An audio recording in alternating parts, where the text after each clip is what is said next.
ራሴን ሰላም ቤተሰቤን ሰላም አደርጋለሁ ካላችሁ ወደ ማወቅ ዩቲዩብ ጎራ በሉ። ዛሬ ደግሞ ልባም ሰው እንዴት እናገኛለን? ልባምነት በትዳር ውስጥ አማራጭ ሳይሆን የትዳር ዋና መሰረት ነው። ብዙ ሰዎች ልባም ሰው አላገኘንም ይላሉ። ግን እውነታው ምን ይመስላችኋል? እስኪ ኮሜንት ላይ ጻፉልኝ። ልባም ሰው አይገኝም ወይስ እኛ መለየት አልቻልንም? ያገቡስ ለምን ከጊዜ በኋላ ልባቸውን ያጣሉ? ልባምነት ከራስ የሚጀምር ለትዳር ዋና መሰረት ነው። ለትዳር ፈላጊዎች ልባም ሰው እንዴት እንደምንለይ ይሄ ቪዲዮ እስከመጨረሻው ተመልከቱ። ላገባችሁም ላላገባችሁም እህት ወንድሞቼ እንዴት ልባም መሆን እንደምንችል እንዴት ልባም መሆን እንደምናውቅ ያስተምራል። ልባም ሰው ማለት ምንድን ነው? የራሱን ስሜት የሚቆጣጠር፣ ሌላውን ለመረዳት የሚሞክር፣ ቃል ሲናገር የሚመዝን የሚያስተውል፣ በችግር ጊዜ የሚሸሽ ሳይሆን የሚቆም የሚያስተውል፣ በቀስታ ችግሩን የሚፈታ። ልባምነት በፊት ነው፣ ከፍቅር በፊት ከትዳር በፊት። ልባምነት ከራስ ነው የሚገነባው። ስለዚህ ራሳችንን ገንባ። የትዳር ዋናው የቅድመ ትዳር ዋናው ዓላማው ራስን መገንባት፣ ራስን ማስተካከል። ራሱን ያስተካከለ ትዳሩንም ቤተሰቡንም ሰላም ስለሚያደርግ ራሳችን ላይ እንስራ ይላችኋል። ለትዳር ፈላጊዎች ልባም ሰው እንዴት እንለያለን? አንደኛ በቁጣ ጊዜ ተመልከቱት። ልባም ሰው በቁጣ ጊዜ ይለያል፣ ያስተውላል፣ ይገነዘባልኝ፣ አይሳደብም፣ አያሳፍርም፣ አይዳፈርም፣ ያስተውላል፣ ይገነዘባል። በደስታ ጊዜ ሁሉንም ጥሩ ይመስላል።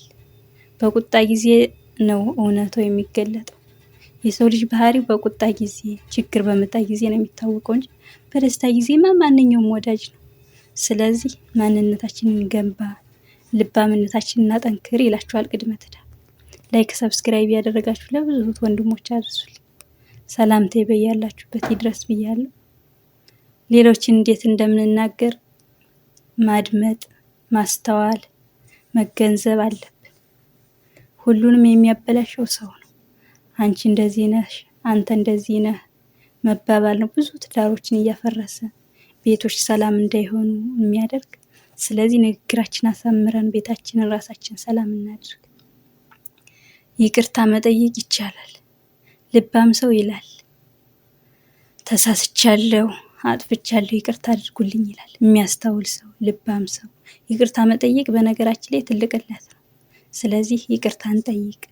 ሳናጠፋ እንዳጠፋን ይቅርታ ብለን ችግሮቻችን ፈተን ለራሳችን ሰላምን ለመስጠት ደስታን ለመስጠት ይቅርታ መጠየቅ በጣም አስፈላጊ። ግን ልባም ሰው እንዴት እንሆናለን? ይህን ቪዲዮ እስከ መጨረሻው ተመልከቱ። ልባምነት ከራስ ይጀምራል። ቃላችን ምን መናገር እንዳለብን ከመናገራችን በፊት ለይተን ማወቅ አለብን። ቃል ይሰብራል፣ ቃል ይጠግናል። በትዳር ውስጥ ከተናገርን ቃል እንደ ቀስት ይሰብራል፣ ከወጣ ተመልሶ አይገባም። ስለዚህ ንግግራችን ለይተን ማወቅ አለብን። መስማትን መማር፣ ለመመለስ ሳይሆን ለመገንዘብ ለመረዳት መስማት። አንዳንድ ጊዜ መፍትሄ አያስፈልግም፣ መስማት ብቻ ስለሚበቃ ማለት ነው። ራሳችንን መመልከት አለብን። ሁሉን በሌላ ሰው መጣል የለብንም። ትዳራችን ሲደክም በምን እናቃ ነው በምን እናጠንክረው ብለን ራሳችን መገምገም አለብን። ፍቅር ይቀንሳል። ፍቅር ሲቀንስ ይህን ፍቅር እንዴት እናድስ ብሎ መወያየት፣ መመካከል። እኔ ምን አጥፍቻለሁ፣ እኔ ምን አጉድያለሁ ብሎ ራስን መገንዘብ። ልባም ሰው ይህን ያስተውላል፣ ይህን ይገነዘባል። እኔ ምን ባሻሽል ይሻላል፣ እኔ ምን ባሻሽል ቤቴ ሰላም ይሆናል፣ ምን ባሻሽል ራሴ ሰላም እሆናለሁ ብሎ ያስተውላል። ስለዚህ እናስተውል፣ ልባም እንሁን፣ እንገንዘብ። ሁሉም አብሮ ተወልዶት አይደለም፣ እየተማረ እያወቀ እየተገነዘበ ነው። ስለዚህ እንገንዘብ፣ ራሳችንን እንወቅ፣ ቤታችንን ራሳችንን ሰላም እናድርግ። ትዳር የፈጣሪ ስጦታ ነው፣ እውነት ነው።